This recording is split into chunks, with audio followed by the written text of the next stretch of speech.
Hello, my fellow viewers and subscribers. This is Supercholatemilkshake, and I am here talking about, well, actually, surprisingly enough, GTA 6, even though, granted, I wouldn't normally be talking about this. The reason why I'm talking about it is because it's a topic about something that I do care about, so I do want to talk about it. But if I had to say anything about GTA 6 before any of this stuff has started happening, anything with the cyber leaks, and by the way, I'll get to most of these subjects, by the way, with cyber leaks, the pre-orders, the fact that they're not doing physical games, I would have said this about GTA 6. I feel like it was going to be an overhyped piece of garbage. I know there's going to be some people in the comments who are already going to take up some arms with me. And granted, I know that number is dwindling day by day, but there's some people in the comments who are probably going to be taking up arms with me with this one. Fine, take up arms with me. But in the end, it seems like the closer we get to the release, the more and more it appears that that phrase may actually be right.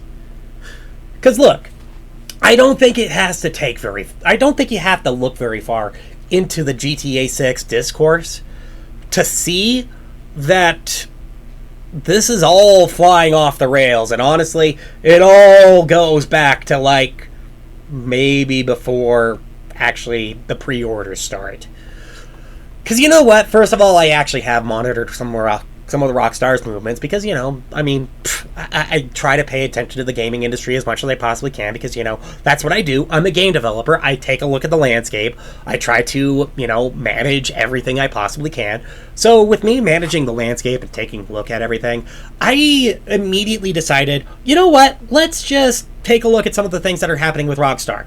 Apparently, Rockstar, sometime last year or the year before that, I forget, it was either 2024 or 2025, I don't know. I think it was sometime right around then, because I know it was also right around the time when consoles are starting to get railed on too, specifically PlayStation 5 and Xbox, because they didn't have any games. But I know it was right around that time when Rockstar started issuing a return to the office's policy, essentially abolishing the work from home thing. And now, I think the reason why they did this was because of the whole leak for GTA 6 that happened a while ago when the trailer dropped. Unexpectedly and leaked, But if I had to say anything about that one, I don't know if that was an employee's fault or not. All I could say is that, whatever. It got leaked. It's a trailer. I mean, that's all it is. And you know what? I think it was something to hold the fans over too. So, I don't know why on earth Rockstar would have such an issue with that being leaked, but apparently they did. And I think part of it was just because they wanted to mitigate the leaks, okay? Though, granted, as you could tell, it didn't do very much. But I'll talk about that when I get to it. But by this point, I was actually starting to analyze it and going I don't think Rockstar is necessarily being the studio that they said they were. There were some people who are willing to take up arms with me on this one, but, well, we'll get to that too. Oh, yeah, trust me. Oh, man, oh, man, oh, man, oh, man. Sometimes it sucks being right, but, honestly, a wiser person than me once said that, I'd rather be lucky than right. Unfortunately, I ended up being right, so. But, to state the very least, they ended up having a issue for a return to work policy, and of course, some of the people did not like that and tried to unionize. They fired off everybody who tried to unionize. Like I said, I don't necessarily think that bodes very well, and it raises quite a bit of red flags, especially for me, who is more pro-union than anything like that. Especially with the fact that I know I live in a right-to-work state. You could tell by the flag back there that, yes, Wyoming is unfortunately a right-to-work state, but the right-to-work state lifestyle definitely wears down on you, and you start to favor unions a bit more, because even if your cash may go into a pool that gets divided amongst all of you, it doesn't necessarily mean that some of the cash that you don't get back from the union doesn't always go directly towards you. It also helps you if you have to take a sick day, or if you have to take a vacation, or if you have to go to the hospital, or if you have to go see a lawyer about something because you saw something shady happening within your own company or within the company that you are working with. then of course in that case it makes it easier to access most of those facilities, you know? To go on a vacation, to get some paid time off for that, to get sick time off, so that if you need to heal, you can heal. You can also go out and then, of course, you could go to the doctor to make sure that you're not going to drop dead within the next 2 to 3 weeks. And then, of course, also to make sure that, you know what, you have access to a lawyer so that if the company starts doing sketchy business or something that's very shady, then you have the right to defend yourself, you know? And that's the whole idea behind the union. And honestly, I think this is why we should unionize. It's probably the best idea for all of us. But anyway, that's neither here nor there. The real truth is that basically, despite all my defenses for unions, like, honestly, I think this was a disgusting move on Rockstar's part. And honestly, I feel sorry for the developers who got fired from this whole unionization plan, you know? But that's probably barely the half of it. And that was still a while away before the pre-order started. Because it was right when the pre-order started that most of this started hitting the fan. Or at least most of the, you know, the shapoopy started hitting the fan. In that sense, so I don't get demonetized by YouTube. Not that it matters, because I was never monetized by YouTube. But it does matter. When that stuff started hitting the fan, people started noticing something off with Rockstar and some of their practices. First of all, their pre-orders were for digital copies only. And guess what? Their digital copies only thing only carried over to the physical copies as well. Because apparently if you ordered a physical copy, guess what? All you're getting is a box with the download code inside of it. You're not getting no disc. You're not getting something that you can pop into your console and play at any time or to just mess around with at any time. Nope, you're just getting a download code. First of all, do I even need to begin to tell you how scummy this is? Like, people freaked out about the Nintendo Switch 2 little carts with the download codes on them. First of all, Nintendo is starting to walk that back, thankfully, but, you know, I think it's kind of... I mean, honestly, I think this is more scummy of having a download code inside a box rather than getting something that's physical. Because, I mean, even with the download cards, you still got something physical. I mean, you still got something that you could share amongst friends and have them download that game on there, even though they can only play it if the download card's inside their console, you know? Like, sure, I get that. That is a little bit scummy, and I don't think it's necessarily the best idea. But at the same time, like, I can understand why Nintendo tried it. But as for GTA 6, on the other hand, and what Rockstar is doing with having the physical code only in the box, that is just downright scummy. That is just downright a ripoff. Especially with the fact that they're charging $80 for just a plastic box and a piece of paper. $80! And that's the base game, by the way. You don't get the full experience. You only get maybe like some of the missions, and you get a map to roam around in. And that's it. That's it. You don't get all the vehicles, you don't get all the weapons, you don't get any of the extra story stuff that happens after a certain point. Like, you just get like maybe a third or a quarter or maybe even half, if they're generous. And that's it. Like, you don't get the ending. You don't get the experience the ending unless you pay us $20 extra in order the $100 edition. Woohoo! Are you kidding me? You know, I remember back when $100 editions gave you a lot more. You know, like maybe a vinyl record or like a CD that you can download a soundtrack from, or like some posters, stickers, like these cool statues that you could just have sitting inside your room. You know, I remember when $100 editions used to give you that kind of stuff. And granted, they were limited, but they were awesome. They were cool. Now it's like, yeah, all you get is just content inside the game, and that's it. You don't get anything more. You don't get anything less. That's all you get. Just content.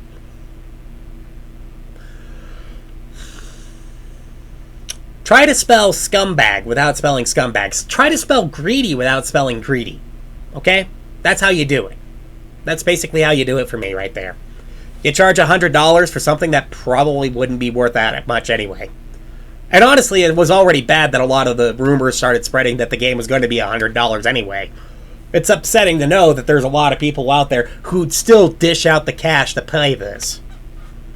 But I suppose this doesn't stop there either. Because, well, I mean, I know shortly after GTA 6 became discless and became a digital only, Sony decided to step forward and announce that they're going completely and totally discless by 2028. No more physical games for you! Oh, great. You know, I think Rockstar is setting a very negative precedent amongst the entire industry. And by the way, if this is what most of those people that were keeping their consoles for was for this,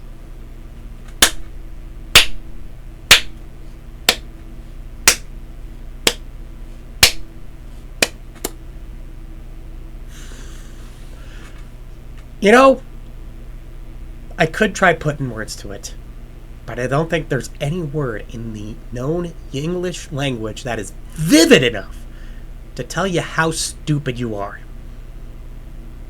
You should have just hocked your consoles. I'm sorry.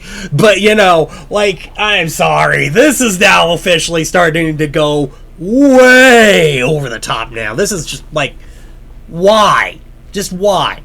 Like, and also Microsoft is joining in on this trend, too, since Xbox has also been recently announced, oh, they're no longer doing discs, too. So, great! Nintendo wins the console wars, huh?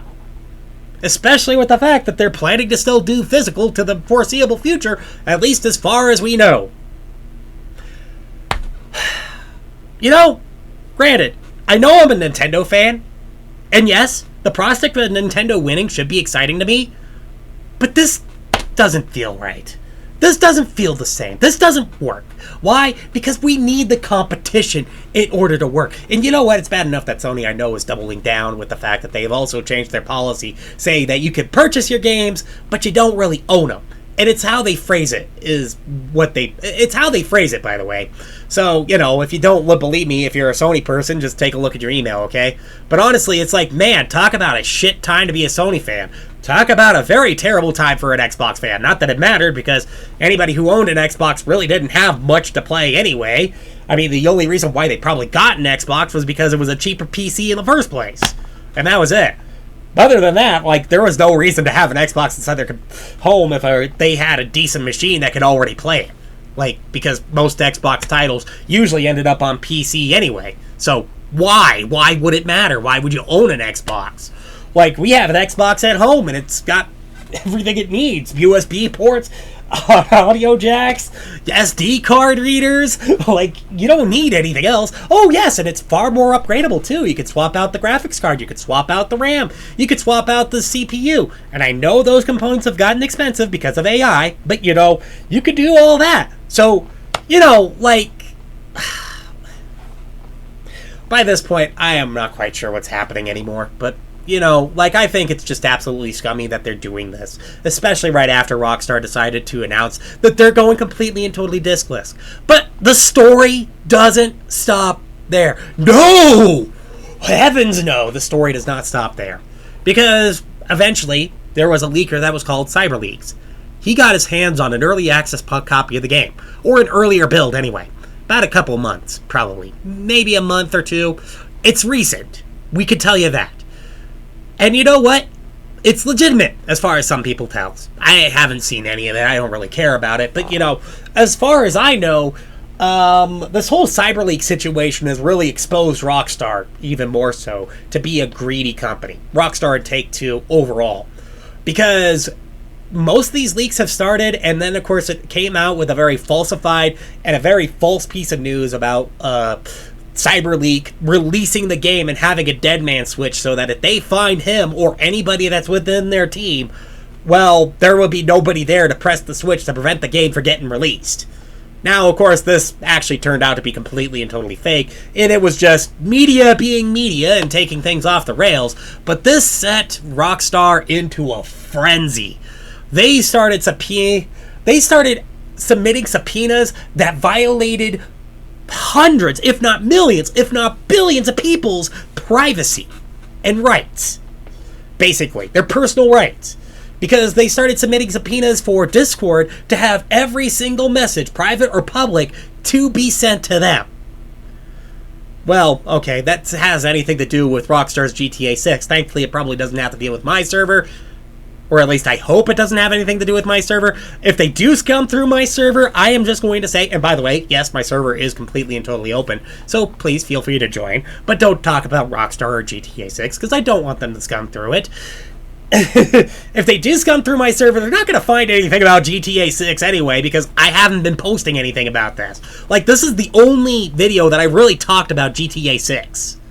Like, seriously. Or at least, as far as I know, fully throughout the entire video as the subject of the video. This is the only time I've ever talked about it. This is how bad the situation is, you know?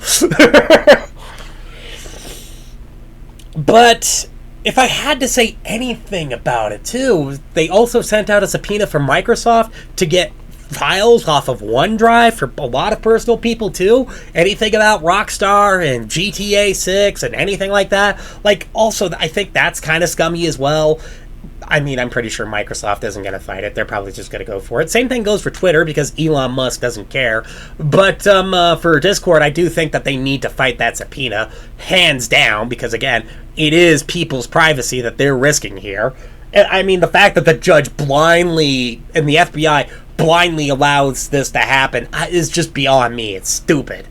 But, you know, like, it gets...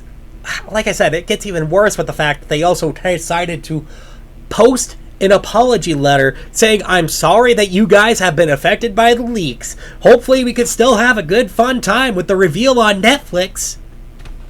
And we care about you all. Okay, you know what? Rockstar, I'm going to be on your side for a little bit.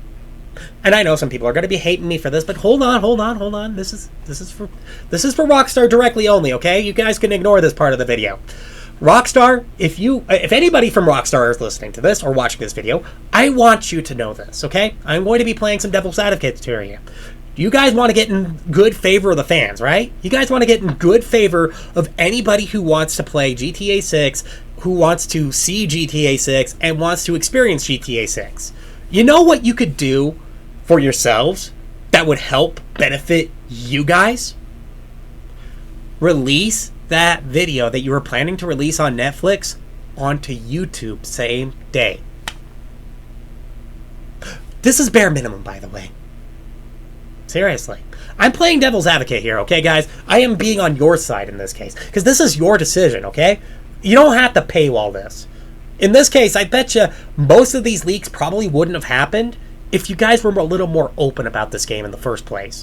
When you guys are ready to make an announcement, you should have made an announcement and started showing people a little bit about the game, a little bit about the gameplay, started telling people about the game, and not just trying to hype it up by going like, oh yeah, this is going to be the biggest game ever, and yes, we got a lot of people behind it to support us and develop us and all this other stuff. No. You literally needed to show more of the game, more of the gameplay footage, everything that the game has to offer, everything that the game has to feature, you know, stuff like that. Because then, of course, at least you're being open and honest with your community. Now that I'm done playing Devil's Advocate. Alright, so basically when it comes down to it, if you guys listened to that, if you didn't, well, I'll give you a quick recap. Basically, it was just about Rockstar showing more to the community. Seriously. Like, honestly, I mean, I may not be a part of it, but I can see where the GTA community is filled with a lot of passionate fans and a lot of passionate people. There's a lot of people out there who go out of their way to mod the game, and actually, okay, to be fair, I do watch some GTA mods. Some of them are pretty hilarious. I think my favorite one has to be where they modded the traffic to go like 1,000,000 miles an hour with 0 to 100 acceleration. And by the way, if we ever get stuck in a world like that, I will pay you $1 million to go walking across the street. Yeah, no, just from one side to the other. That's all you gotta do. Good luck. Anyway, like I said, I do kind of enjoy some of the hilarious mods that they make for the game. But, you know, like, to be fair, like, I understand that GTA fans are very passionate. They're very vocal, and they do love their franchise to the point where they will literally defend a game that they have not seen footage for from me, of all people, you know?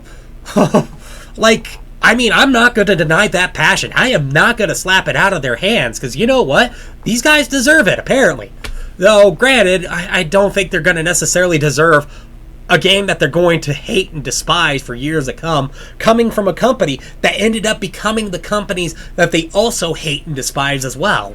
Like, by this point, it's really going to show that, hey, look, if we're going to reward a company, reward the companies that do it right.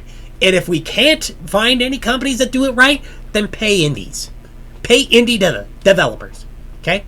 Like me, actually. I'm an indie developer. I'm developing Cadbury Boy Dan. And you know what? I'm not trying to sell my game on hype either. And yes, I know I haven't been doing a very good job keeping any of the hype for my game alive. But, you know, that's because I've also been busy working and trying to develop my craft and trying to do a lot better for my own project so that I can eventually maybe show some more footage to you someday. And actually maybe drop that stupid demo that I promised you a while ago. I really do need to get back to work on that one. But thankfully, I have been learning quite a few things. I've been adapting, I've been growing, and I've been adding a few more things to the project and a few more things to the list and figuring out how to achieve this and achieve that and do all this and set up all my systems. You know, like, I've been trying to do all that. Granted, I haven't shown most of it yet, but I will eventually. Hopefully. Soon. Very soon, I hope. I know I've been kind of falling behind, but then, of course, you know, I have to work a full-time job on top of that. But if you don't mind supporting, like, I'd be grateful for it, okay?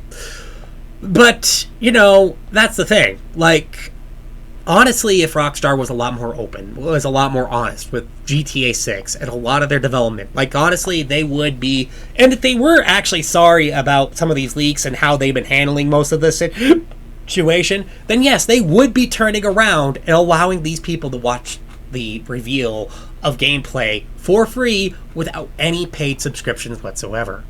Seriously, if they actually cared. But so far, all I see is they don't care. So honestly, by this point, I would have to say, I mean, yeah, I'm glad I probably wasn't going to buy GTA 6 anyway. Because, you know what? With everything that's happened with Rockstar, I mean, I've kind of dissuaded about buying any products either. Because basically they have shown me that they too have also been exposed to the very dark side of the gaming franchise. Or, well, the dark side of gaming in general, basically. Where basically they're viewing it more as a profit-driven thing than, you know, viewing it as something that's made out of passion, out of love and care. And you know what? People care for it. People enjoy it. People like to see it and like to play it.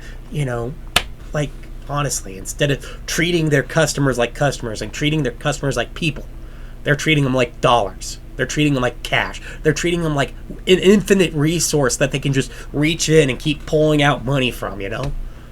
When technically they're not. They're people too. They need something. They need something better than what you guys can promise. You know? They need better. They deserve better. I know that some of them may not be necessarily the best to deal with. And that's fine. Not everybody's going to be a pail of roses. Not everybody's going to be a huge basket of roses that have a lovely little apology letter that you love reading through every single day in a big cuddly teddy bear that you can cuddle up to every night. But, you know, it's not like they don't necessarily need the help either, you know? Like, again, I am for the customers too. In every way, shape, and form. I'm for the employee, for the customers, that kind of person, you know? And honestly, I don't think they deserve to be treated like this. Whether if you know them or not, they do not deserve it. In any way, shape, or form. You know? Like I said, when it comes down to it, I think the GTA community is very passionate about what they feel about GTA overall. Like, they have done some pretty incredible things, and honestly, it's kind of amusing to see what comes out of the community every once in a while. And to be fair, like, I am happy that you guys have found something that you enjoy. And honestly, I am not hating you for enjoying it, okay? I am not hating you at all. If you want to enjoy GTA 6, go ahead and enjoy GTA 6. But just, I'm going to say be wary about this now, because apparently GTA 6 is a sign of very, very rocky times to come for the entire gaming industry. Actually, if anything, GTA 6 may end up being the next E.T. Which, if you didn't know, I mean, you may want to look up your history for this one, but E.T. caused the great video game crash of the 1980s. if it wasn't for Nintendo swooping into the market, noticing something that other people weren't noticing, like, we still wouldn't have gaming consoles today. We still wouldn't have the console wars. We wouldn't have had Nintendo versus Sega, which, holy cow, was that entertaining, you know? But it feels like Nintendo may end up just swooping in and saving the whole day again, and it's going to cause a lot of problems because that means Nintendo's going to have full control over the market, and I do not like that idea at all. Because whatever Nintendo's going to say goes. And yes, this is coming from a genuine Nintendo fan. Sure, I don't agree with all their policies. I don't like their policy of piracy. Well, a policy against piracy to the point where basically even just talking about piracy next to a Nintendo in a positive light could cause you to get banned, you know? Or like uploading a manual of Super Mario 64 would get you a DMCA takedown, you know? Like, you know, I'm not for that kind of stuff, but at the same time, it's like, I do love Nintendo and some of the things that they put out and some of the games that they make, but at the same time, it's like I'm kind of worried about them winning the console wars as well. But with how things are going with Sony and Xbox, like, I don't know if there's going to be anybody else to really take over that place. Yeah, sure, there is this other company, I forgot what their name was again, Next Gen or something like that, I forget, but they basically do retro ports with physical cartridges. But they're retro ports. There's nothing new on those consoles either. There's nothing really that seems to be different or interesting. Like, that's the issue right there, too. It's like, yeah, they may have a promise, but honestly, they don't really have anything that's coming out that's new, you know? And I think that's kind of an issue right there. But that's neither here nor there. It's like, yeah, I'm not liking where this is going. And honestly, like I said, GTA 6 has been definitely the catalyst of all of this. I don't know if some of you guys would agree with me or not, but if you do, do it in the comments, and please be respectful of each other, okay? Again, like I said, I have said something about the GTA community, and they are very passionate and devoted fans, and I am not denying them that. And honestly, it's fantastic that they are. But, you know, at the same time, it's like, please, let's be civil about this, okay? So, yeah. Anyway, if you like this video, please be sure to hit that like button. Don't forget to subscribe and comment down below. And I'll see you all in the next video. This is Superchocolatemilkshake, signing off.